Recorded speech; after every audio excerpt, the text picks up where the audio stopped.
আবারও পুরুলিয়ায় বেআইনি কয়লা পাচারের চেষ্টা। রঘুনাথপুরের চেলিয়ামা করগালি নদী ঘাট থেকে উদ্ধার প্রচুর কয়লা। নেপথ্যে কারা? প্রশ্ন বিরোধীদের। গত কয়েক বছর কয়লা পাচার বন্ধের পর নতুন ফরম্যাটে কয়লা পাচারের চেষ্টা জেলা পুরুলিয়ায়। রাতের অন্ধকারে ঝাড়খণ্ডের চাষনালা ও সিন্দ্রি এলাকায় কয়লার খনি থেকে জলপথে পুরুলিয়া পৌঁছাচ্ছে কয়লা বোঝাই নৌকো। রাতের অন্ধকারে রঘুনাথপুর থানার চেলিয়ামা ফাঁড়ির অন্তর্গত করগালি ঘাটে সেই কয়লা আনলোড করার পর সেখান থেকে সাইকেল ও স্কুটার করে ওই এলাকার বস্তা মজুত করা হচ্ছিল রঘুনাথপুর ও সাঁওতালডি এলাকায়। এরপরেই সেখান থেকে পাচার হচ্ছিল বিভিন্ন প্রান্তে। গত কয়েকদিনে এই অবৈধ কয়লা পাচারের খবর আসতেই কয়লা বোঝায় বেশ কিছু স্কুটার ও সাইকেল উদ্ধার করে চেলিয়ামা ফাঁড়ির পুলিশ। এদিন গোটা ঘটনার পেছনে স্থানীয় বেআইনি কয়লা ব্যবসায়ীদের পাশাপাশি পুলিশের মদত রয়েছে বলে দাবি স্থানীয় রঘুনাথপুরের বিজেপি বিধায়ক বিবেকানন্দ বাউরের।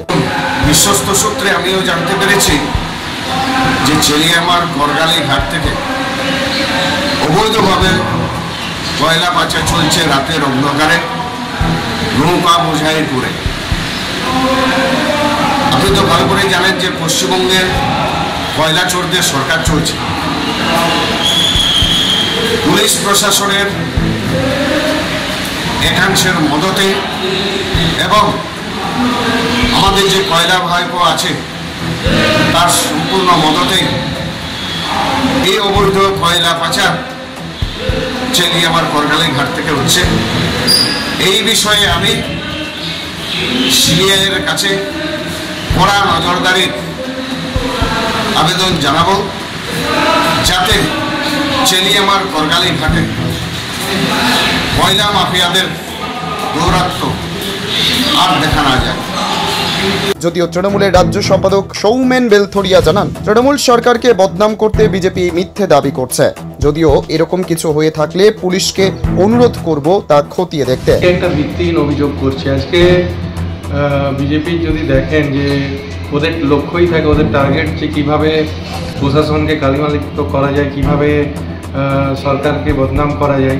আজকে তাদের প্রত্যেকটা নেতা সেই কাজে লিপ্ত আছে, কারণ তারা মানুষের কাজ তো করে না, কিভাবে সরকারকে কালিমালিপ্ত করে, কিভাবে সরকারের বদনাম করে তারা ক্ষমতায় আসবে, এই চেষ্টা সবসময় করে। তাই এই ক্ষেত্রেও তারা সেই কাজই করছে। তাও সেখানে যদি এই ধরনের কোনো ঘটনা ঘটে থাকে, অবশ্যই পুলিশ প্রশাসন সেই পুরো বিষয়টা দেখছে এবং উপযুক্ত ব্যবস্থা নেবে। পুরুলিয়া এর আগে বাম আমল থেকে বেআইনি কয়লা রমরমা ব্যবসা চালানোর অভিযোগ উঠে আসছিল দীর্ঘদিন ধরে। সম্প্রতি এই কয়লার কাণ্ডে সিবিআই তদন্ত শুরু করেছে। নাম উঠে আসে লাল ওরফে অনুপ মাঝির।